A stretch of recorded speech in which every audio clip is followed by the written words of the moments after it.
السلام علیکم ورحمۃ اللہ وبرکاتہ۔ میں نے اپنا پیار تو حاصل کر لیا مگر والدین کھو دیے۔ جب میں نے میٹرک پاس کیا، والد صاحب نے مجھے آگے پڑھانے سے انکار کر دیا۔ بہت روئی مگر کسی پر میرے رونے و دھونے کا اثر نہ ہوا۔ ارم میرے ساتھ بچپن سے پڑھتی رہی تھی۔ اس نے بھی میٹرک اچھے نمبروں سے پاس کیا تھا۔ اس کے والدین روشن خیال تھے، وہ بیٹیوں کی تعلیم کے مخالف نہ تھے، لہٰذا اس نے کالج میں داخلہ لینے کے لیے فارم منگوایا، اور جب وہ فارم بھرنے لگی میرے پاس آئی، پوچھا کہ تم نے فارم بھر لیا ہے تو چلو ہم ساتھ جمع کروا دیتے ہیں۔ میں نے بتایا کہ والد صاحب نے مجھے کالج میں داخلہ لینے کی اجازت نہیں دی۔ بولی ایسا کیوں؟ کل فارم جمع کروانے کی آخری تاریخ ہے، چلو میں انکل سے بات کرتی ہوں۔ ہرگز ان سے بات مت کرنا۔ میں نے ارم کو روکا، جانتی ہو وہ کتنے ضد کے پکے ہیں، وہ نہیں مانیں گے، الٹا تمہیں نہ ڈانٹ دیں۔ ارے ایسا نہیں ہوگا، میں انکل کو بچپن سے جانتی ہوں، وہ اوپر سے سخت مزاج لگتے ہیں مگر دل کے نرم ہیں۔ ابھی تم دیکھو تو صحیح کیا ہوتا ہے۔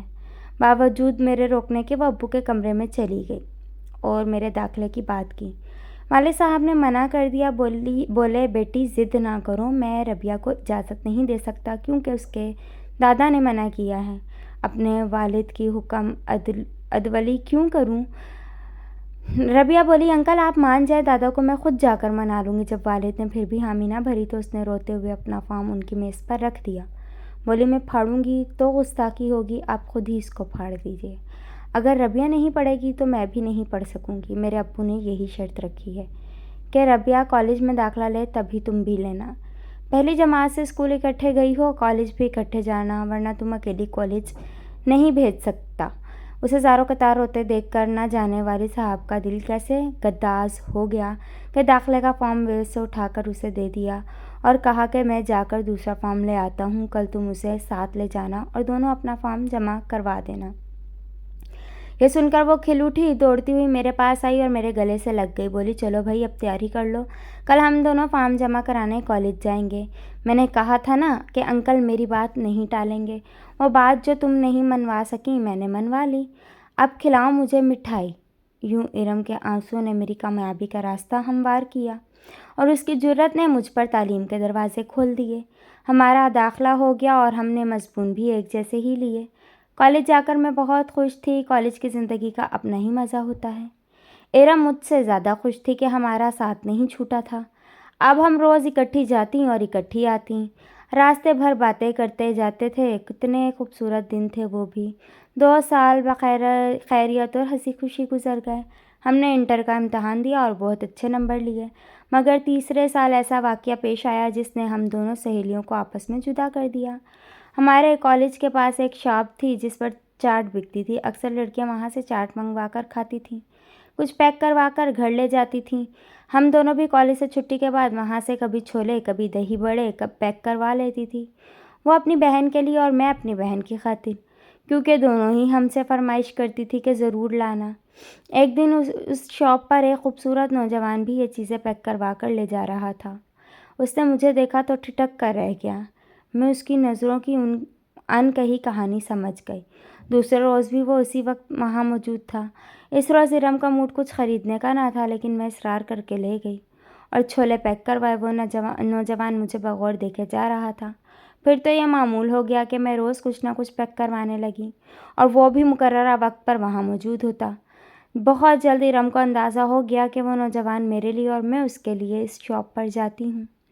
اسے یہ بات اچھی نہ لگی، مجھے سمجھانے لگی کہ تم یہاں مت آیا کرو، کبھی کبھی ایسی چیزیں لینا اچھا لگتا ہے مگر اسے روز کا معمول مت بناؤ۔ میں کہاں ماننے والی تھی۔ اس نوجوان کی جادو اثر نگاہیں مجھ پر سحر کر گئی تھیں اور میں اب اس کے دیدار کے بہانے ڈھونڈنے لگی تھی۔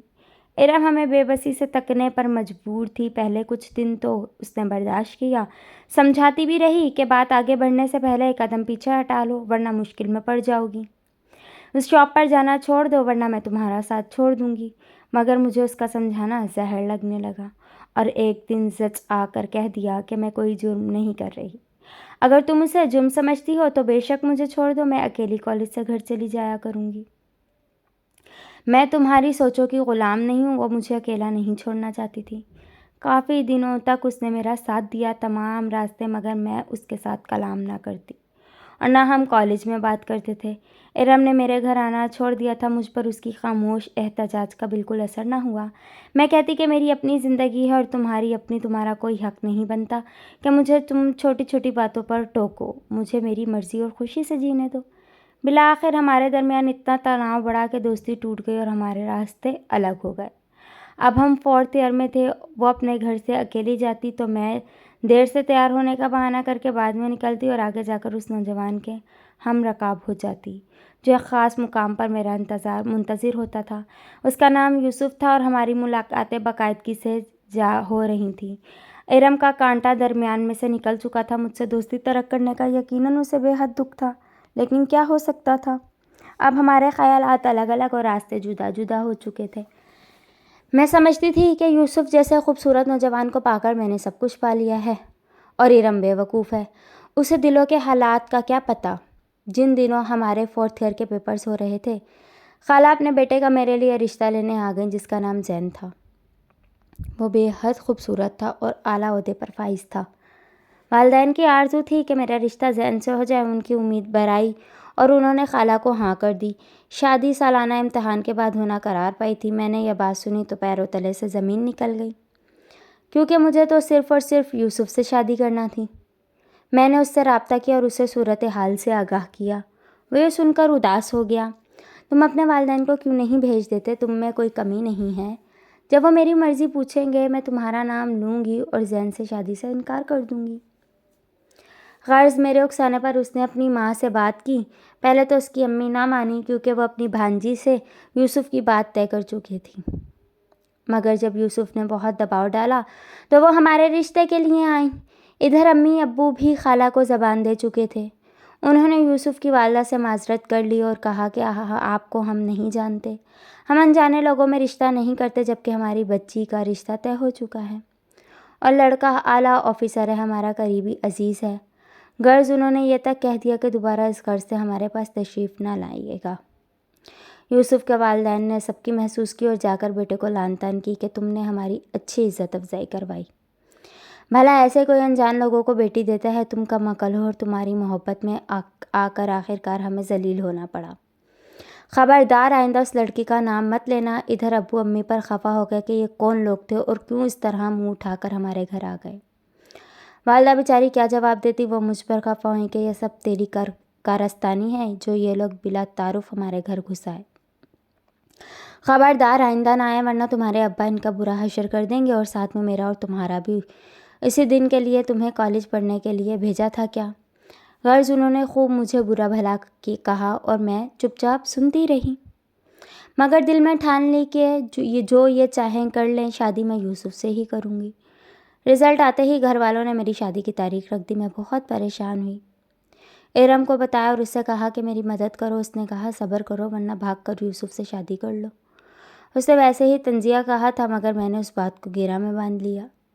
ادھر یوسف فون کروا رہا تھا کہ کسی اور سے شادی مت کرنا اور ورنہ ہم دونوں تمام عمر ناخوش زندگی بسر کریں گے۔ ایک بار اور والدہ سے منت کی کہ مجھے زین سے شادی پر مجبور نہ کریں، مجھے یوسف سے شادی کرنی ہے۔